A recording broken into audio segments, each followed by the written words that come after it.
pessoal, eu me chamo Maria Eugênia Sans, eu sou aluna de graduação em História, bolsista IC Unirio e orientanda da professora doutora Cláudia Santos.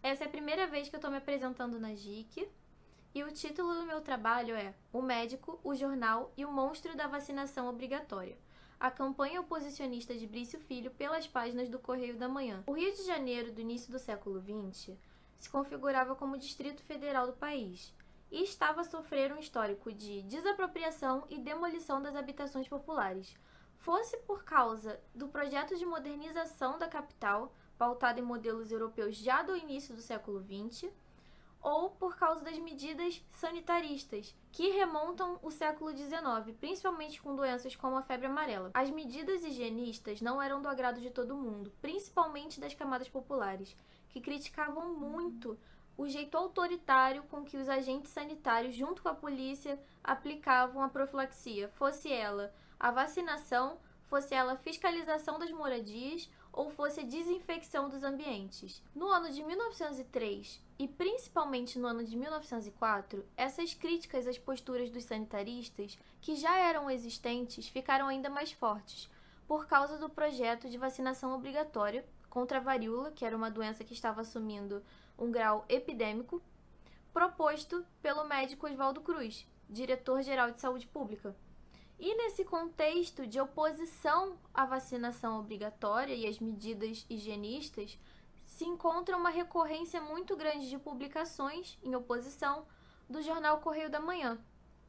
Esse jornal, desde o seu surgimento em 1901, é engajado em denunciar aquilo que considerava que fosse abusos governamentais, sempre focando nas camadas populares como seu público receptor. O Correio da Manhã demonstrou a sua oposição e fez publicações diárias contra a vacinação obrigatória, sempre em primeira página, o que é importante para demonstrar o grau de importância, de validade que o periódico dá a determinado assunto. O formato dessas publicações contra a vacinação era variado, podendo haver denúncias relacionadas aos abusos dos sanitaristas, como a morte de uma criança de 2 anos, ou a descrição da atividade da Câmara dos Deputados, dando ênfase sempre a discursos ou atitudes que retardassem a votação do projeto. E, mais próximo da rebelião popular, que foi a revolta da vacina, que aconteceu entre 10 a 16 de novembro, a incitação à mobilização nas ruas. Eu considero importante falar um pouco sobre o Correio da Manhã, porque esse foi o ponto de partida para identificar o que eu queria fazer na pesquisa de C. Então, a partir dessa pesquisa anterior, surgiu a necessidade de identificar se havia alguém que publicava no Correio da Manhã frequentemente colunas em oposição à vacinação obrigatória. E foram encontradas colunas entre outubro e dezembro de 1904, de autoria do deputado Brício Filho. O título dessas publicações é Vacinação Obrigatória, e o indivíduo Brício Filho já havia sido mencionado várias vezes no Correio da Manhã, principalmente nesse período de 1903 e 1904, sendo ele correspondente do jornal ou tendo suas atividades na Câmara dos Deputados relatadas. Os objetivos dessa pesquisa são analisar as características da linguagem utilizada por Brício Filho nas suas publicações no Correio da Manhã e de que maneira essas dialogam com o público receptor, considerando todas as dinâmicas políticas e sociais do Rio de Janeiro de 1904. Depois, analisar biograficamente a trajetória de Brício Filho, para coletar informações sobre sua movimentação anterior na capital, antes mesmo do século XX, para compreender a sua campanha de oposição à vacinação já em 1904. E também usar os passos desse indivíduo como uma forma de pesquisa de uma realidade mais ampla,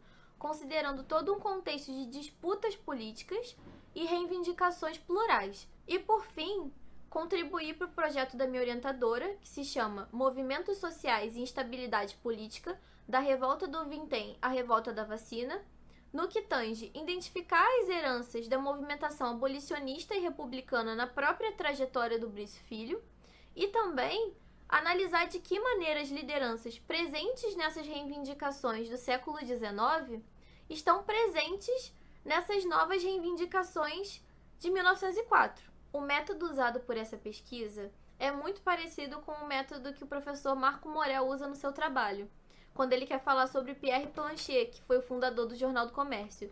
Ele separa em 3 estágios, que é o ensaio biográfico do personagem, a inserção do indivíduo no contexto, que no caso do Brice Filho é 1904, e produção do indivíduo firmada na periodização, então, que são as colunas contrárias à vacinação obrigatória. Também foi lido o verbete do Dicionário da Elite Política Republicana, da FGV, com o nome de Brice Filho. E nele, várias lacunas foram encontradas. Por exemplo, não tem informações sobre possíveis vínculos do Brice Filho com outros indivíduos. Também não tem a atuação de Brice Filho no século XIX para além da sua formação na Escola de Medicina do Rio de Janeiro. Foram necessários recolher alguns dados com base nos jornais mesmo para identificar essas informações. Além das próprias publicações do Brice Filho para o Correio da Manhã, lá em 1904, foram buscadas outras publicações, outras ocorrências que tivessem o nome dele em periódicos dos anos de 1880 a 1889, considerando toda a movimentação abolicionista e republicana, e dos anos de 1900 a 1904. E também, como forma de não me perder em relação ao que eu queria encontrar sobre ele lá no século XIX, eu usei o método recomendado pela minha orientadora, que foi pesquisar ocorrências finais, principalmente homenagens póstumas. Tem muita informação acerca do indivíduo, tem dados biográficos sobre o indivíduo. Eu separei uma homenagem póstuma a Brice Filho, do próprio Correio da Manhã, do dia 19 de dezembro de 1951, que em um dos seus trechos diz: era num tempo em que se exigia muito ideal e muito espírito de sacrifício para se enfrentar o escravagismo opulento, influente e poderoso. A mocidade de Brício não teve medo. Transferido para a corte, aqui concluiu o curso, prosseguindo pelo jornal e pela tribuna na propaganda da libertação dos escravos, e já agora também na da República. Essas informações puderam ser levadas para a pesquisa das ocorrências do século XIX, e alguns dados puderam ser coletados. O nome completo do Brice Filho é Jaime Pombo Brice Filho. Ele foi médico, deputado, professor e correspondente de jornais. Ele nasceu em Belém do Pará e faleceu no Rio de Janeiro no dia 19 de dezembro de 1951. No século XIX, enquanto ele concluía seus estudos na Escola de Medicina do Rio de Janeiro, ele se demonstrou um forte líder estudantil por causas como a emancipação dos escravizados e o republicanismo.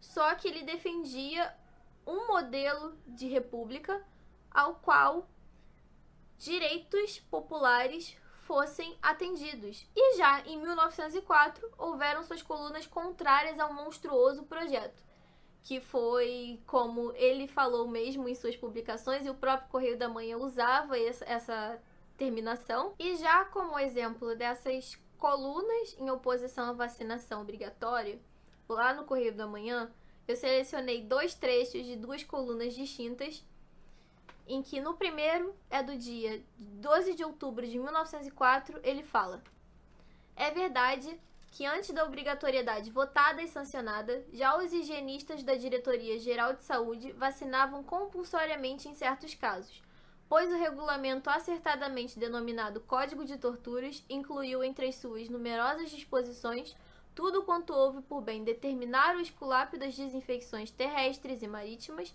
até mesmo aquilo que ultrapassa os marcos da lei. Essa vacina dos meus artigos há de ser propinada aos poucos, parceladamente, para não enfastiar, para não matar a paciência do leitor, como acontece com o soro do Soroterápico Federal, que também mata quando inoculado em dose maciça, ou como se dá com o Cowpox de Formosa Vaca, quando negligentemente aplicado. Cowpox era o conteúdo da vacina, que no caso era doença, a varíola de um animal contaminado. Em outra publicação, também de outubro de 1904, ele fala: emprega-se a vacina antivariólica, leva-se ao interior do organismo o elemento capaz de produzir a imunização, mas fora da classe médica, reduzido ao número que conhece realmente a origem da matéria vacinal. Aí está, portanto, um segredo para ser revelado ao povo, sobretudo na hora da decretação da obrigatoriedade. Principalmente quando acaba de surgir sancionada a lei em virtude da qual o cidadão tem que optar por uma das pontas do dilema: apresenta o braço ao vacinador ou passa 3 meses na cadeia, se não tiver pago a multa até 2 contos de réis. Sim, o monstro está publicado na página 5.158 do Diário Oficial de anteontem. Pretendeu-se, provavelmente, igualar a morte da liberdade individual, o passamento dos princípios republicanos, o perecimento do Congresso Nacional e o trespasse da pobre Constituição. O que se percebeu ao longo da leitura das colunas do Brice Filho é que ele sempre tenta usar a linguagem médica como artifício de instrução do leitor. E nas publicações que eu separei, o que se percebe? Na primeira, ele critica a compulsoriedade já ter acontecido antes mesmo do projeto e lei aprovados, e também que a vacina, quando negligentemente aplicada, poderia gerar a morte dos indivíduos. E na segunda, ele critica as penalidades causadas pela obrigatoriedade da vacinação. Caso o indivíduo não aceitasse ser vacinado, ele estaria submetido a penalidades. E também, por último, ele fala que essa obrigatoriedade é a morte da liberdade individual e o perecimento da Constituição. Então, ele estabelece uma crítica política muito grande. O professor Sidney Chalub, em seu trabalho, fala que era muito comum a preocupação da classe médica mesmo referente à vacinação, fosse por causa da manipulação de animais contaminados que poderia gerar a contaminação de pessoas, fosse pela ausência de um ambiente controlado para a produção da vacina, fosse pela própria vacinação que poderia contaminar pessoas com doenças como a sífilis. Esse discurso está presente, sim, em outras publicações do Brice Filho, está integralmente presente nelas, mas a gente percebe não só um discurso puramente médico, a gente percebe uma preocupação com a falência dos ideais republicanos defendidos por ele. Então, como forma de esquematizar tudo que eu falei anteriormente, no século XIX, o Brice Filho tinha um histórico de engajamento em questões abolicionistas e republicanas,